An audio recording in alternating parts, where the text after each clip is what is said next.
यशवंत सिन्हा देश के पूर्व वित्त मंत्री और विदेश मंत्री, भारतीय प्रशासनिक सेवा में रह चुके पूर्व नौकरशाह और अब विपक्ष से राष्ट्रपति पद के उम्मीदवार। यशवंत सिन्हा का राजनीतिक सफर जनता पार्टी से शुरू हुआ, बाद में भारतीय जनता पार्टी में शामिल हुए। करीब 26 साल तक बीजेपी में रहे यशवंत सिन्हा मोदी सरकार की नीतियों से नाराज होकर इन्होंने पार्टी छोड़ दी। यशवंत सिन्हा की नजदीकी आम आदमी पार्टी से भी रही, लेकिन साल 2021 में ममता की पार्टी तृणमूल के साथ हो लिए। यशवंत सिन्हा मोदी सरकार पर लगातार हमले करते रहे हैं। वो विपक्ष की एकजुटता की बात करते हैं। सवाल है कि विपक्ष की एकता क्या राष्ट्रपति पद के उम्मीदवार यशवंत सिन्हा को जीत दिलवा पाएगी? राष्ट्रपति चुनाव के लिए यशवंत सिन्हा की रणनीति क्या है? राष्ट्रपति चुनाव में वो किन अदृश्य शक्तियों की बात करते हैं? इन तमाम सवालों के जवाब के लिए प्रेस कॉन्फ्रेंस में आज खुद हाजिर हैं यशवंत सिन्हा। नमस्कार, आप सबका बहुत बहुत स्वागत है प्रेस कॉन्फ्रेंस के इस बहुत खास एडिशन में। और मैं खास इसलिए कह रहा हूं कि इस देश को अगले 1 महीने के भीतर नया राष्ट्रपति मिलने वाला है। 2 राष्ट्रपति पद के उम्मीदवारों के नाम सामने आ चुके हैं। सत्ता पक्ष ने, एनडीए ने द्रौपदी मुर्मू जी को आगे किया है, तो विपक्ष की तरफ से साझा उम्मीदवार के तौर पर यशवंत सिन्हा जी राष्ट्रपति पद के उम्मीदवार हैं। आज इस खास एडिशन में प्रेस कॉन्फ्रेंस में खुद यशवंत सिन्हा जी मौजूद हैं। बहुत बहुत स्वागत है आपका यशवंत जी। हमारे लिए वाकई में गौरवान्वित विषय कि पहली बार आप नॉमिनेशन के बाद या अनाउंसमेंट के बाद किसी कार्यक्रम में आ रहे हैं, तो आप एबीपी न्यूज़ के मंच पे आते हैं और इस अवार्ड विनिंग शो में, इस प्रतिष्ठित शो में आपका बहुत बहुत स्वागत है। तमाम देश के मूर्धन्य पत्रकार आपके लिए सवालों के साथ तैयार बैठे हुए हैं। आपकी इजाज़त हो तो मैं पहला सवाल आपसे पूछना चाहता हूँ। बहुत बहुत इजाज़त है। मुझे बहुत खुशी है कि मैं इस कार्यक्रम में, प्रेस कॉन्फ्रेंस में आप सब लोगों के साथ शामिल हो रहा हूँ। सर, मेरा पहला सवाल बहुत सिंपल सा और वो यही है, आप विपक्ष के उम्मीदवार हैं। गणित ये दिखा रहा है कि नंबर आपके पास नहीं है। इस मंच के ज़रिए अगर आपको देश के तमाम सांसदों को, विधायकों को और जनता को ये बताना पड़े कि 2 वजह ऐसी हैं जिस वजह से मैं राष्ट्रपति बेहतर बन सकता हूँ, तो वो 2 कारण क्या हो सकते हैं कि क्यों आपको वोट करें? जी, बहुत अच्छा सवाल पूछा आपने। देखिए, भारत के राष्ट्रपति का जो स्थान है भारत के संविधान में, वो ये है कि वो संविधान की रक्षा करें। सबसे पहला जो उनका कर्तव्य बनता है संविधान के अंतर्गत, वो बनता है कि वो संविधान की रक्षा करें। और जानबूझ के ये व्यवस्था की गई संविधान निर्माताओं के द्वारा कि जो कार्यपालिका है, जिसको एग्जीक्यूटिव बोलते हैं, प्रधानमंत्री, उनका कैबिनेट, वो ऐसा काम कोई नहीं करे जो संविधान सम्मत नहीं हो। पार्लियामेंट में अगर उनकी मेजॉरिटी है, उसी के अनुसार वो सरकार में है, तो पार्लियामेंट में वो प्रस्ताव को वो पारित करा लेंगे या जो भी कानून है। राष्ट्रपति के पास वो जब जाएगा तो राष्ट्रपति का अधिकार बनता है कि वो उस पर सवाल उठाएं। अगर कोई रबर स्टैंप राष्ट्रपति बनता है, जैसे हमने अक्सर देखा है अपने देश में, तो वो जो भी प्रधानमंत्री और उनके कैबिनेट की तरफ से, कार्यपालिका की तरफ से प्रस्ताव आएगा, उस पर वो अपना मोहर लगा देंगे, सवाल नहीं पूछेंगे। तो ये जो चेक्स एंड बैलेंस की व्यवस्था है संविधान में, खास करके राष्ट्रपति पद पर बैठे व्यक्ति के लिए, वो ख़त्म हो जाता है, समाप्त हो जाता है अगर एक ऐसा व्यक्ति राष्ट्रपति भवन जाता है जो सरकार के कहे पर ही चलता है, अपना माइंड एक्सरसाइज नहीं करता है। तो आप रबर स्टैंप राष्ट्रपति नहीं होंगे? मैं तो बिल्कुल नहीं होऊंगा। मैं कभी रबर स्टैंप कोई चीज़ नहीं रहा हूँ। तो फिर इस परिस्थिति में यशवंत जी, आपको एनडीए के तमाम साथी, बीजेपी के तमाम लोग क्यों वोट करेंगे? वो तो चाहेंगे ऐसा राष्ट्रपति हो कि जो हम जो बात कहें उसको मंजूर कर ले। नहीं, देखिए, मैं आपको एक बात बताऊं कि बीजेपी के जो साथी हैं या बीजेपी में साथी हैं, वो उनकी मनस्थिति क्या आज के दिन है, उसके बारे में जितना कम कहा जाए उतना ही काफ़ी होगा। मैं व्यक्तिगत रूप से इस बात को जानता हूं कि बहुत ही नाराज़गी है लोगों की, जो कार्यशैली है कुछ लोगों की सरकार में। तो इसीलिए जो अभी हम लोग गणित देख रहे हैं, वो गणित हम पार्टियों के आधार पर देख रहे हैं, उनके बयानों के आधार पर देख रहे हैं, लेकिन मुझे लगता है कि बहुत सारी अदृश्य शक्तियां हैं जो काम कर रही हैं। मुझे भरोसा है उन अदृश्य शक्तियों पर जो मेरे पक्ष में आ जाएंगी। आप अदृश्य शक्तियों की बात कर रहे हैं, मुझे ताज़ा घटनाक्रम याद आ रहा है। क्या महाराष्ट्र में जो राजनीतिक घटनाक्रम चल रहा है, जिस तरीके से जो सरकार बैठी हुई है, उसके विधायक गायब हो जा रहे हैं, वो एक नया फॉर्मेशन बनाते हुए दिखाई दे रहे हैं, क्या ये सब डेवलपमेंट भी जो महाराष्ट्र में चल रहा है, करीब 75,000 वोटों का उनके पास 7500 वोटों का एक आंकड़ा है, 175 का वोट होता है महाराष्ट्र के एमएलए का, क्या आपको लगता है ये सब भी राष्ट्रपति चुनाव के लेकर ही सत्ता पक्ष के लिए की तरफ से किया जा रहा है? किया जा रहा होगा, इसलिए किया जा रहा होगा क्योंकि महाराष्ट्र में उनके पास कम वोट थे, अघाड़ी के पास ज़्यादा वोट्स थे। अगर वो उनको तोड़ देते हैं तो फिर इनका वोट बढ़ जाएगा राष्ट्रपति के चुनाव के लिए भी, और महाराष्ट्र की सत्ता में भी शायद वो काबिज हो जाएंगे। तो ये पुराना खेल है भारतीय जनता पार्टी का कि वो जनादेश की अवहेलना करते हुए विधायकों को की खरीद फरोख्त करती है, जनादेश के अनुसार बनी सरकारों को गिराती है, अपनी सरकारें बनाती हैं। और आप जानते हैं, मैं जानता हूं कि देश में अनेक इस प्रकार के उदाहरण हैं जहां चुनी हुई सरकारें गिर गई और भारतीय जनता पार्टी वहां सत्ता में बैठ गई। तो इसलिए जिसका नाम उन्होंने दे दिया ऑपरेशन कमल, ये कोई सब लोग इस बात को जानते हैं कि ऑपरेशन कमल के अंतर्गत क्या होता है। और ये हमारे प्रजातंत्र के लिए मैं मानता हूँ कि बहुत ही एक दुखद अध्याय है जो अचानक हमारे देश में आ गया है। और मैं ये भी आपसे कहना चाहूँगा कि क्या वही ये भारतीय जनता पार्टी है जिसके प्रधानमंत्री 1999 में लोकसभा में एक वोट से हार गए थे?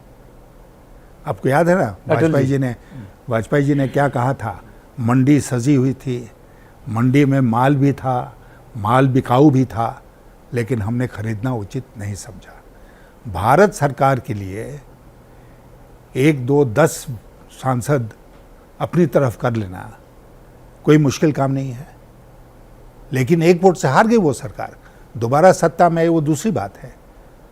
आज क्या वो परिस्थिति दोबारा भारत में हम देख सकते हैं कि प्रजातंत्र का वह दृश्य हमको दिखेगा जो सचमुच में जो मर्यादा है प्रजातंत्र की उसको दर्शाता है? शायद नहीं।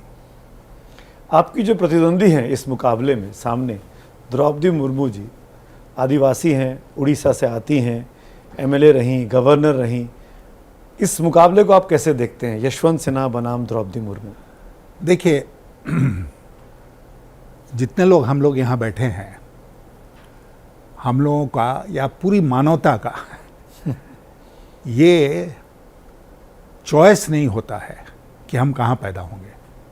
ये नहीं ना है आप कहीं पैदा हुए, मैं कहीं पैदा हुआ, हमारे जितने साथी यहाँ बैठे हैं वो कहीं कहीं पैदा हुए।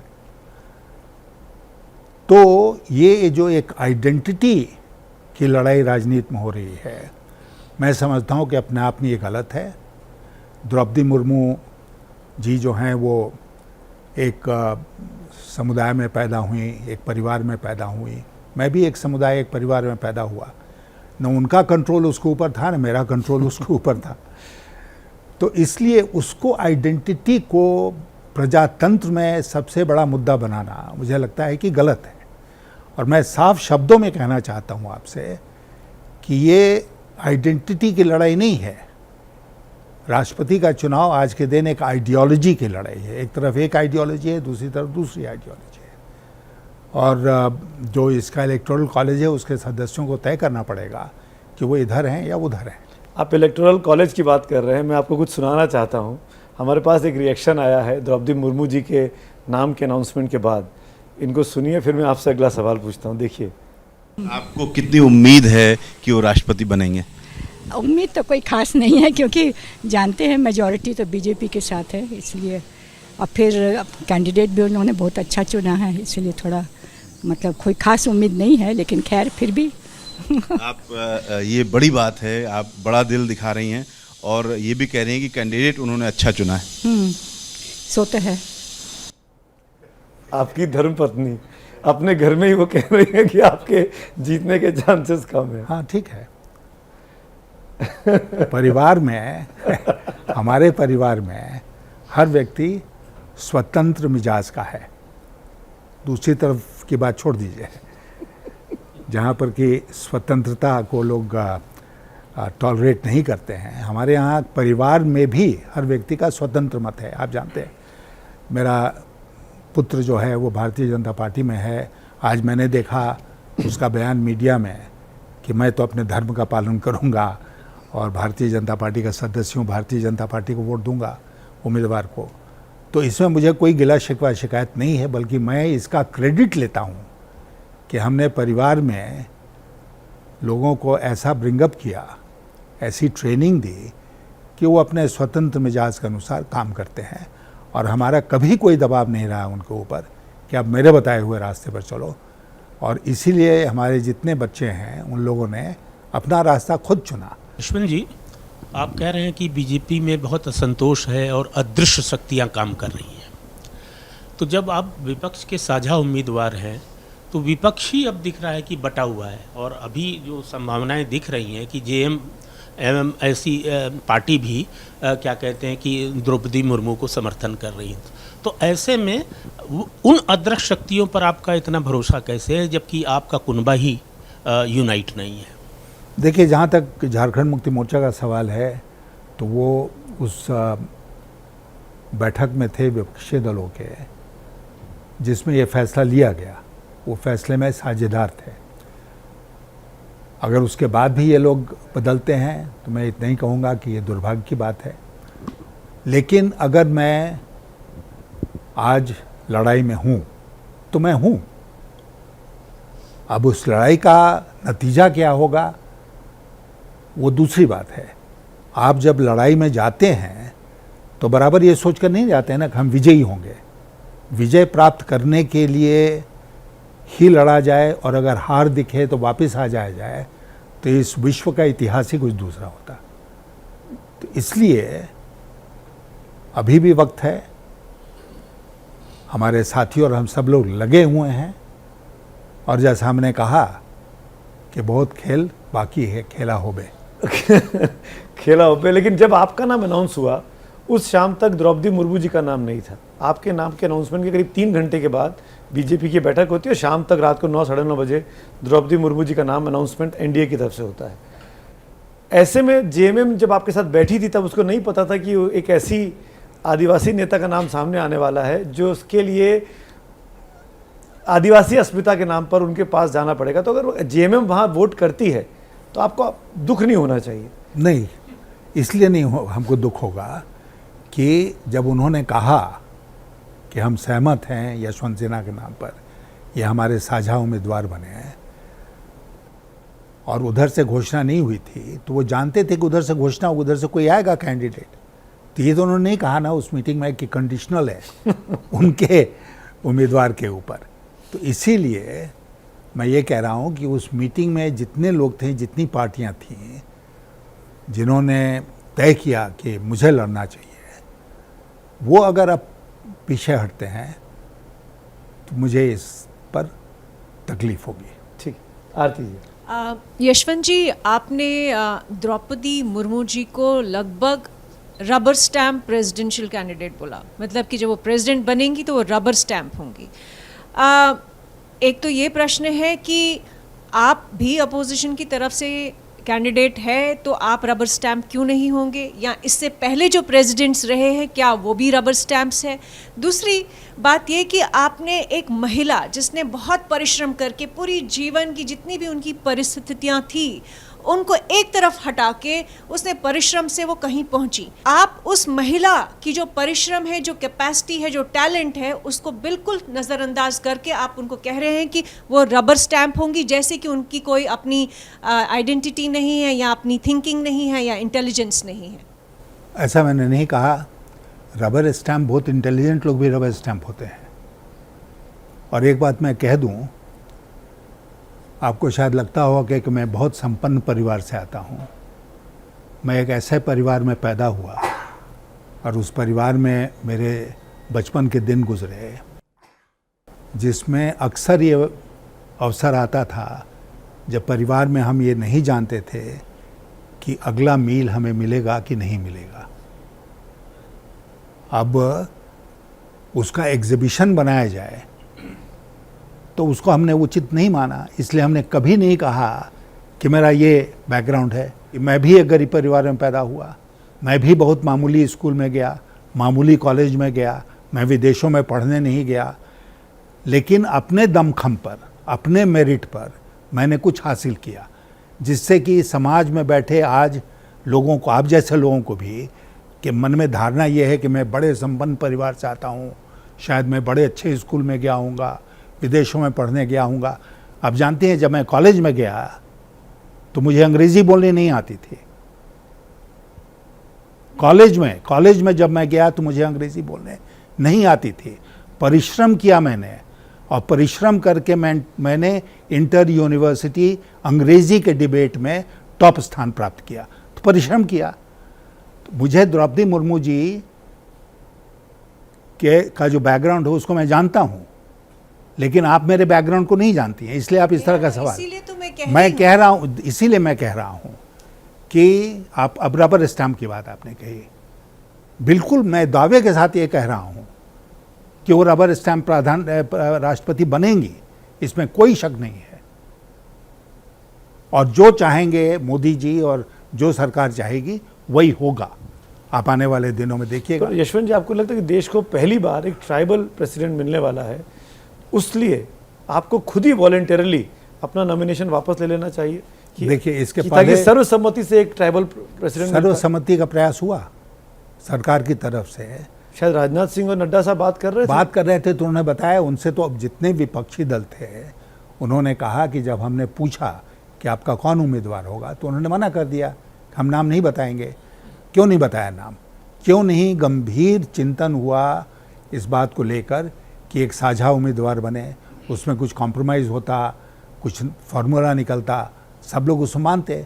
लेकिन सरकार ने वो प्रयास ही नहीं किया, एक औपचारिकता निभाई, 2-4 लोगों से बात करके, बिना ये बताए हुए कि उनका उम्मीदवार कौन होगा। मैं आपको अटल जी के दौर में ले जाना चाहता हूँ। 99 में आपकी सरकार बनी थी, अटल जी की एनडीए की सरकार बनी थी। वो 2002 में राष्ट्रपति के चुनाव हुए थे। उसके बाद अब्दुल कलाम जी का नाम आया, समाजवादी पार्टी मुलायम सिंह ने समर्थन दिया, कांग्रेस ने भी समर्थन दिया, और अब्दुल कलाम अटल जी के इसमें देश के राष्ट्रपति बने। क्या आपको नहीं लगता कि एक सहानुभूति बनना चाहिए सरकार के बीच में और विपक्ष के बीच में, और एक सहानुभूति का उम्मीदवार देश के सामने आना चाहिए? मैं आपसे कहना चाहूँगा कि अच्छा होता अगर आज की सरकार भी ठीक उसी तरह व्यवहार करती जैसे उस समय अटल जी की सरकार ने व्यवहार किया था, सबसे राय मशविरा करती और एक ऐसे उम्मीदवार को तय करती, शायद वो द्रौपदी मुर्मू ही होती, एक ऐसे उम्मीदवार को तय करती जिसके ऊपर सर्वानुमति बनती और कोई कॉन्टेस्ट नहीं होता। राष्ट्रपति का पद इतना मर्यादा का पद है कि उसमें विवाद नहीं होना चाहिए, और ये सरकार का दायित्व बनता है सबसे पहले कि वो ऐसी परिस्थिति पैदा करें जिसमें विवाद नहीं हो। मैं मानता हूं कि सरकार ने ऐसा नहीं किया, करना चाहिए था। यशवंत जी, आपने रबर स्टैम्प की बात की, राष्ट्रपति एज रबर स्टैम्प, इस पे बहस हो सकती है, जैसे मेरी दोस्त ने बहस की, लेकिन अभी जो 5 बरस पूरे हो रहे हैं और उसके बाद मुर्मू जी पद ग्रहण करेंगी, तो ये जो अभी प्रेसिडेंसी निकली है, ये बहुत इवेंटलेस प्रेसिडेंसी थी, ये खामोश प्रेसिडेंसी थी। देश में इतना कुछ हुआ, एक वक्तव्य तक नहीं सुना हमने माननीय राष्ट्रपति की तरफ से। इसका कारण क्या है? और दूसरा, क्या आज के दिन अपॉर्चुनिटीज़ मिस हो रही हैं कि विपक्ष के साथ उतना इंटरेक्शन नहीं है जितना कि अटल जी और आपके ज़माने में और जसवंत सिंह के ज़माने में हुआ करता था? मैं आपसे सहमत होते हुए ये कहूँगा कि कंसेंसस का वो ज़माना अब लद गया है इस सरकार में, और अटल जी की सरकार में न केवल पार्टी के भीतर, न केवल कैबिनेट के अंदर, बल्कि विपक्ष के साथ भी जो कंसेंसस बना के आगे चलने की प्रणाली थी, वो अब समाप्त हो गई है, अब वो नहीं है। बहुत सारे ऐसे अवसर आए, आप जानते हैं, जिसमें हम लोगों ने विपक्ष के साथ बैठ के ड्राफ्ट बनाया, उनके साथ बातचीत की। आज जो हम रबर स्टैम्प प्रेसिडेंट की बात कर रहे हैं, मैं कहूँगा कि रबर स्टैम्प कैबिनेट है। आज कैबिनेट में कौन अपनी बात उठा रहा है, कौन अपनी इंडिपेंडेंट लाइन पर जा रहा है? सब लोग जो ऊपर से आदेश होता है, हमको लोग अंदर खाने की खबर बताते हैं कि कैबिनेट मीटिंग्स एक तरफा होती हैं, एक व्यक्ति बोलता है, बाकी सब लोग सुनते हैं। अटल जी की सरकार में ऐसा नहीं होता था। हमने देखा कि नीतीश कुमार साहब ने ट्वीट करके बड़ी एक्सप्लिसिट तारीफ़ की है द्रौपदी मुर्मू जी की। आपको ये देख कर के तकलीफ़ हुई? आपको उम्मीद थी कि नीतीश बाबू आपका समर्थन करते? क्या आपने उनको अप्रोच किया है या करेंगे? पहले आप इस सवाल का जवाब दे दें, फिर मैं दूसरा पूछूं। हाँ, मैं करूँगा। मेरा एक उम्मीदवार के नाते ये हक बनता है कि सब लोगों को अप्रोच करूँ और सबसे वोट मांगूँ। तो मैं नीतीश बाबू से ज़रूर बात करूँगा इसके बारे में। आपको उम्मीद है कि वो पर्सनली जाके मुलाकात करेंगे? पर्सनली मैं जाऊँगा ज़रूर पटना और कोशिश करूँगा उनसे मुलाकात करने का। अगर वो समय देंगे तो मैं मिलूँगा उनसे। सर, मेरा दूसरा सवाल भी आपके कैंडिडेचर को लेकर के है।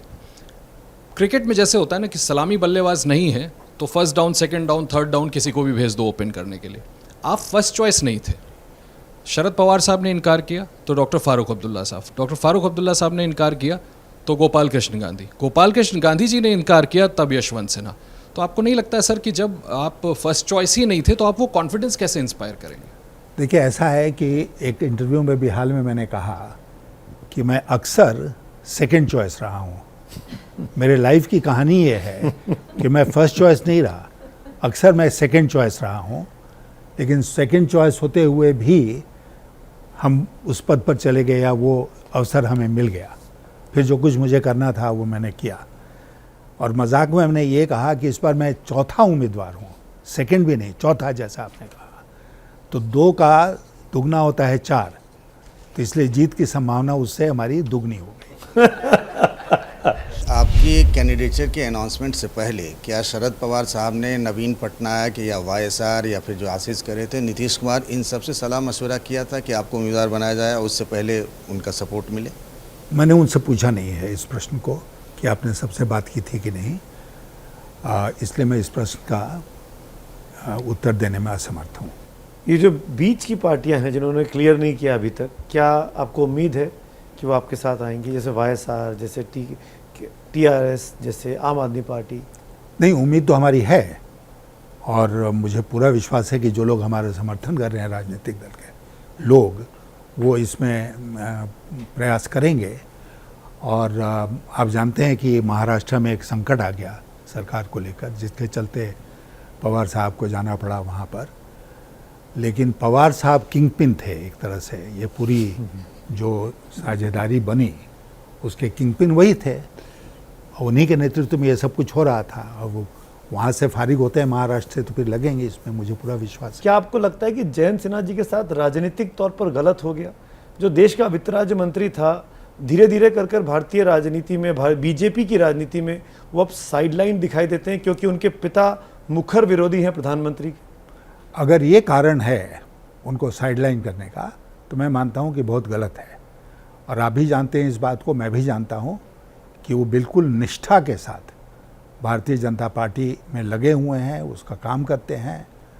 अक्सर उनके और हमारे बीच में मतभेद होते हैं कई मुद्दों को लेकर, लेकिन उसके बाद भी अगर मेरी वजह से उनको कुछ नुकसान हो रहा है तो मुझे लगता है कि ये सही बात नहीं है। जो लोग नुकसान कर रहे हैं तो उनको नहीं करना तो आप चाहिए। नहीं मानते कि आपकी वजह से जयंत सिन्हा जी का नुकसान हो रहा है, या आप मानते हैं कि आपकी वजह से जयंत सिंह? नहीं, मैं, जैसे आपने सवाल पूछा, बहुत लोग विश्वास करते हैं कि मेरी वजह से उनको नुकसान हो रहा है।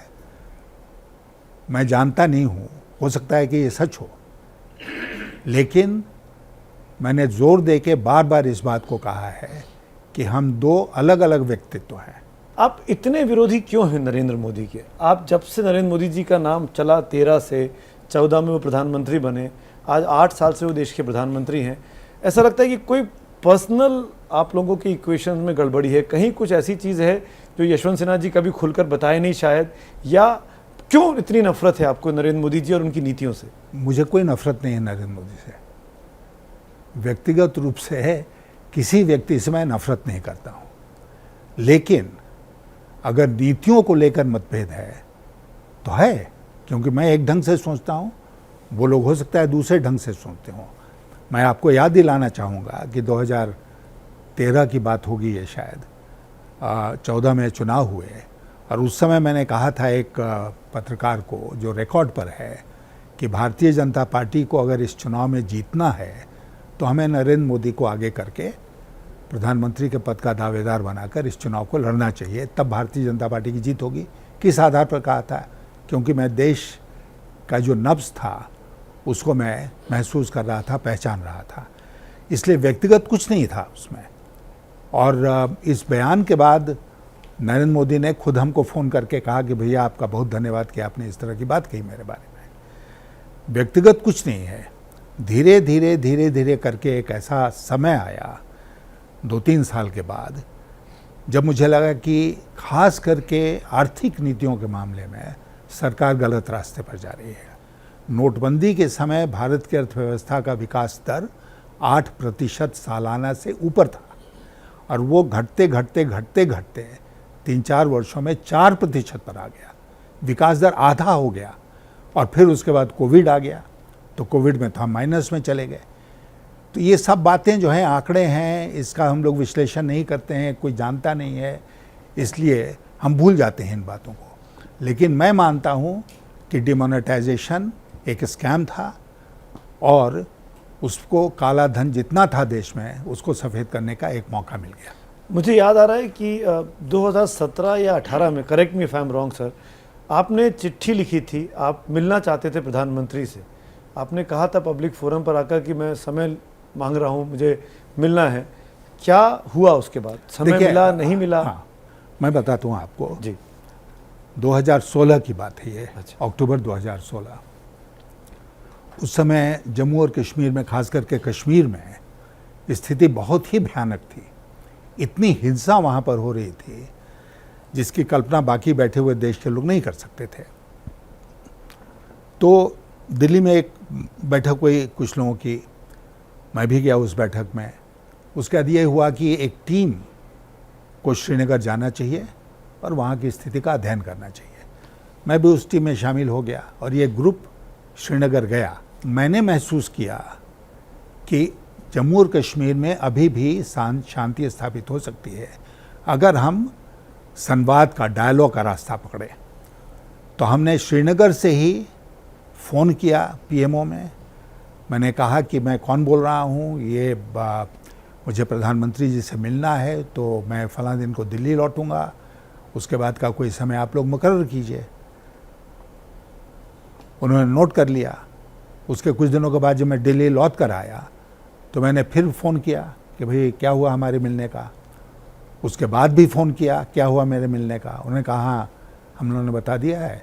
लेकिन आज तक वो दिन नहीं आया जिसमें मैं देश के प्रधानमंत्री को मिलकर बताता कि कश्मीर के हालात क्या हैं। मैं इतिहास में थोड़ा ले जा रहा हूँ। जब अटल जी की सरकार में आप मंत्री थे और 2002 के गुजरात के बाद जब गोवा में कार्यकारिणी की बैठक हुई थी और उसमें मोदी जी को हटाने के लिए अटल जी लगभग तैयार थे, लेकिन अडवाणी जी के प्रेशर में और पार्टी के प्रेशर में मोदी जी सरवाइव कर गए। तो आपको लगता है उस वक्त पार्टी को एक कड़ा फैसला लेना चाहिए था और गलती हुई पार्टी से, अटल जी से और अडवाणी जी से, मोदी जी को? बिल्कुल मैं इस बात से सहमत हूँ कि 2002 में भारतीय जनता पार्टी ने एक बड़ी भूल की और हम सब जानते हैं इतिहास का वो एक अध्याय है कि अटल बिहारी वाजपेयी जिन्होंने उनके मुंह पर कहा था कि राज धर्म का पालन करो, वो चाहते थे कि इनको सीएम के पद से हटाया जाए। अडवाणी जी नहीं चाहते थे और बहुत सारे लोग अडवाणी जी के पक्ष में थे। अटल जी एक ऐसे नेता थे जो कंसेंसस के आधार पर काम करते थे। जब उन्होंने महसूस किया कि कंसेंसस उनके पक्ष में नहीं है, मोदी जी को हटाने के पक्ष में नहीं है, तो उन्होंने अपना पांव पीछे खींच लिया और मोदी जी बने रहे।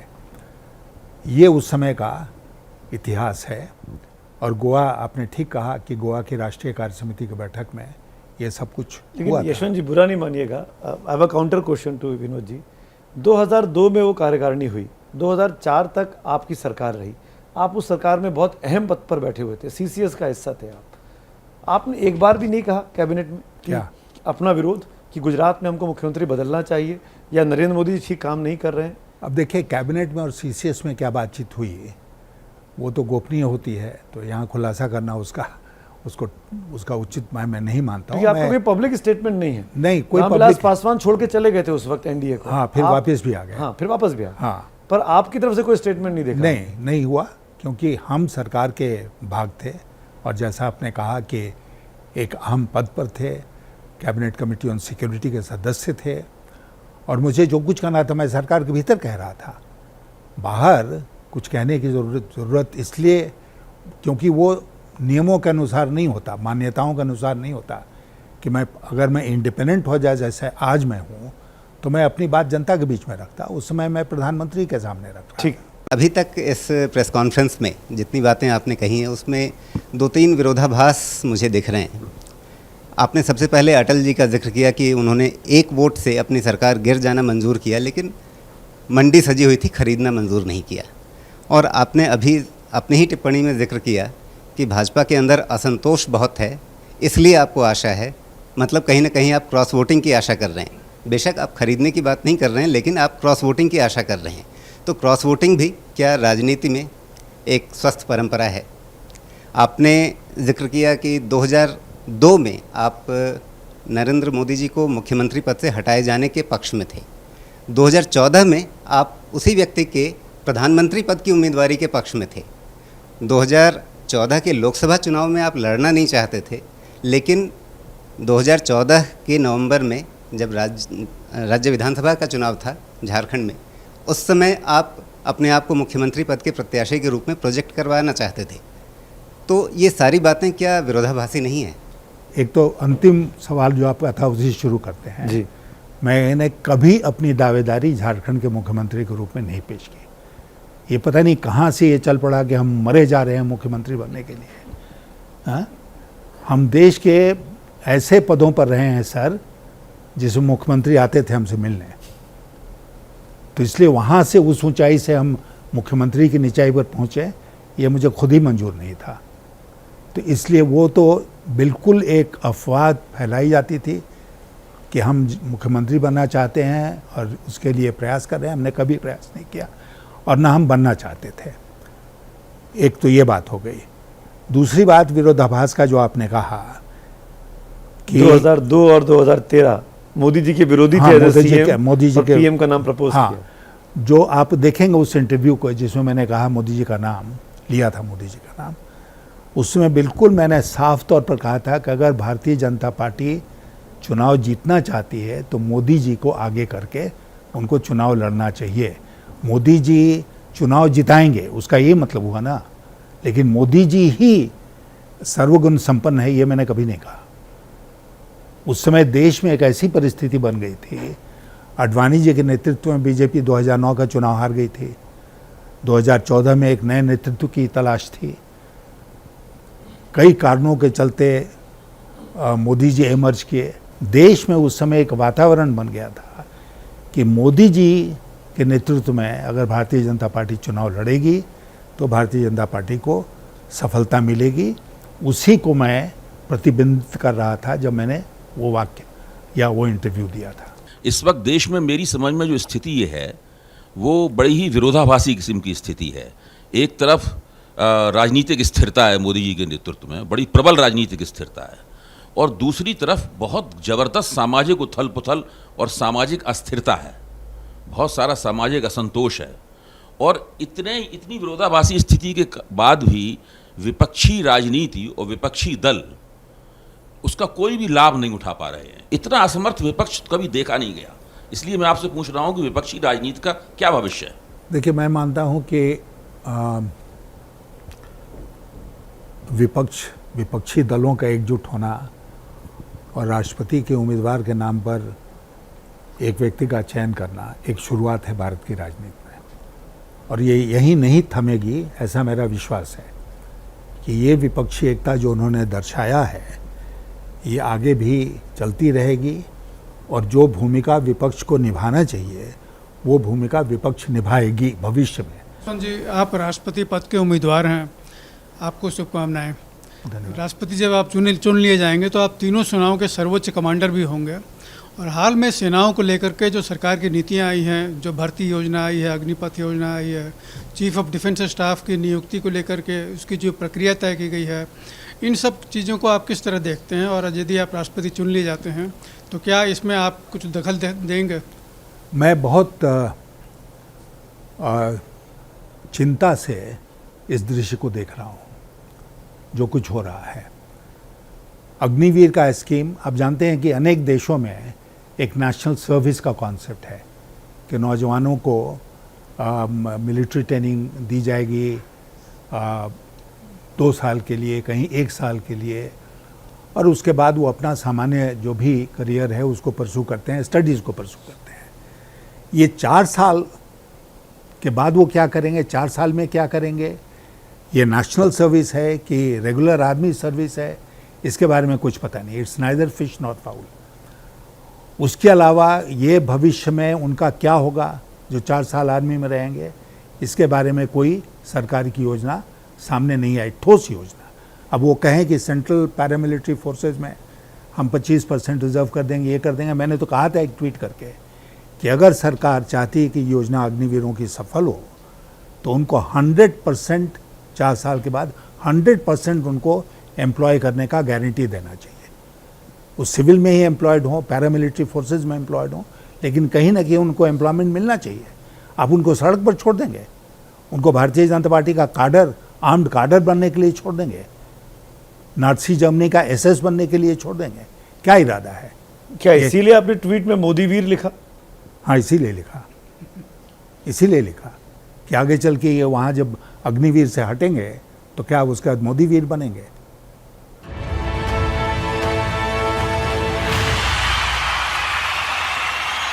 हम इस कार्यक्रम के आखिर में एक रैपिड फायर राउंड खेलते हैं जिसमें आपके सामने कुछ सवाल देंगे, हम चाहेंगे आप क्विक आंसर्स मिल जाए। इतने बुढ़े आदमी से आप क्यों रैपिड? कौन कह रहा आप बुढ़े हैं? लगा ही नहीं बिल्कुल भी कि आप इट्स नॉट फेयर। बड़ा सिंपल है सर। मैं कुछ नाम लेता हूं कुछ नेताओं के, आपको एक वर्ड में उनको डिस्क्राइब करना है। रेडी? चलिए। राहुल गांधी बहुत अच्छे इंसान है। ममता बनर्जी फाइटर। नरेंद्र मोदी अथॉरिटेरियन। अब मैं खुद डाइवर्ट कर रहा हूं यहाँ पे, ममता बनर्जी नहीं अथॉरिटेरियन। ऐसा कहा जाता है कि ममता बनर्जी भी बहुत अथॉरिटेरियन है, ऑटोक्रेटिक है। नहीं, मैं नहीं मानता हूँ। उनके साथ बहुत दिन से मैंने काम किया है और मुझे कहीं भी मीटिंग में नहीं ये दिखा कि सब कुछ एक तरफा हो रहा है। और मैं खुद आपको बताना चाहता हूँ कि मैंने मीटिंग्स में कई बार ऐसे सुझाव दिए जिसमें आपकी रैपिड फायर की तरह उन्होंने रैपिडली डिसीजन लिया और अच्छे फैसले किए। ठीक है, अगला सवाल। यशवंत सिन्हा जी अपनी नज़र में बेहतर पिता हैं या बेहतर राजनेता हैं? मैं बेहतर फैमिली मैन हूँ। आप बेहतर ब्यूरोक्रेट हैं या बेहतर पॉलिटिशियन हैं? दोनों बेहतर हैं, दोनों अच्छे थे। द्रौपदी मुर्मू जी देश की बेहतरीन राष्ट्रपति साबित होंगी, प्रधानमंत्री का ऐसा कहना है, आप सहमत हैं? अगर मैं सहमत होता तो मैं कॉन्टेस्ट में नहीं होता। आपके हिसाब से राष्ट्रपति चुनाव के लिए क्या सर्वसम्मति नहीं होनी चाहिए? बिल्कुल होनी चाहिए थी, और ये सरकार की जिम्मेदारी है कि वो सर्वसम्मति बनाए। एक आखिरी सवाल, आने वाले वक्त में अगर आप ये चुनाव हार जाते हैं राष्ट्रपति का, तो आप राष्ट्रीय राजनीति में राजनेता के तौर पर दिखाई देंगे या आप कहीं और नेपथ्य में जाकर किताबें लिख रहे होंगे, आर्टिकल्स लिख रहे होंगे और ट्वीट कर रहे होंगे? देखिए, मैंने इस कार्यक्रम में कहा कि विपक्षी दलों का एक साथ आना, एक साझा उम्मीदवार खड़ा करना एक नई शुरुआत है भारत की राजनीति में, और ये शुरुआत कायम रहेगी। और राष्ट्रपति के चुनाव के बाद अगर मुझे मौका मिला तो इस भूमिका में मैं रहूँगा कि इस क्रम को, इस श्रृंखला को मैं आगे बढ़ाऊँ।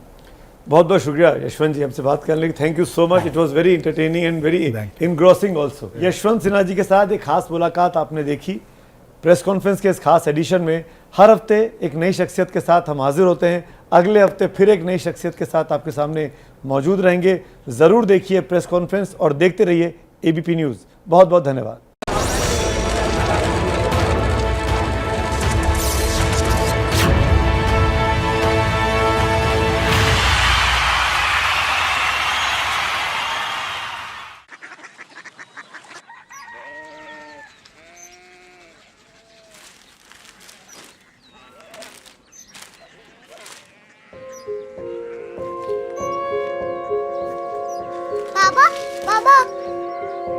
कोरिया सिटी जानी ना।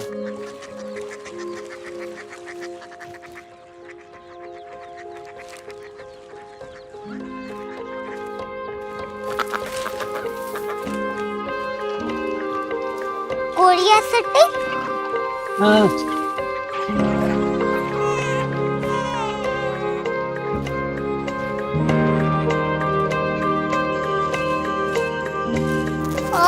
कोरिया सिटी कहाँ पे है? शहर अंग्रेजी लगे हैं।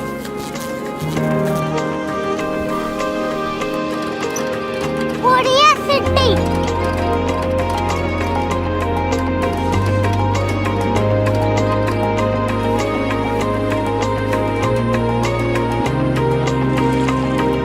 वो बहुत दूर है।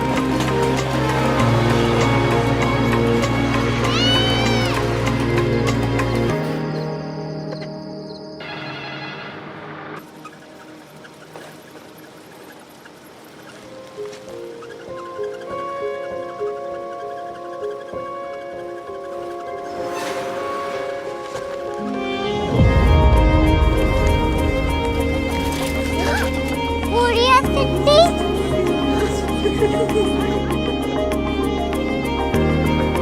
दुनिया कुछ लोग बड़े होते हैं। कोरिया सिटी कहाँ है? प्रोफेसर साहब को पता होगा। हो, ये छोटा वाला ग्लोब लगता है। और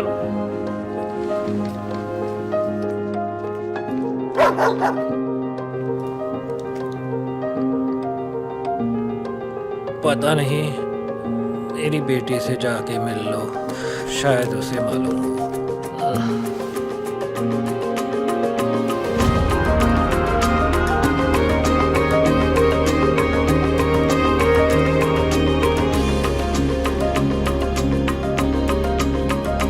हाय, बाबा ने भेजा है। Come here. Korea city. Korea city नहीं, क्यूरियोसिटी। वो क्या? That's what brought you here? जो तुम्हें यहाँ तक ले आया। क्यूरियोसिटी।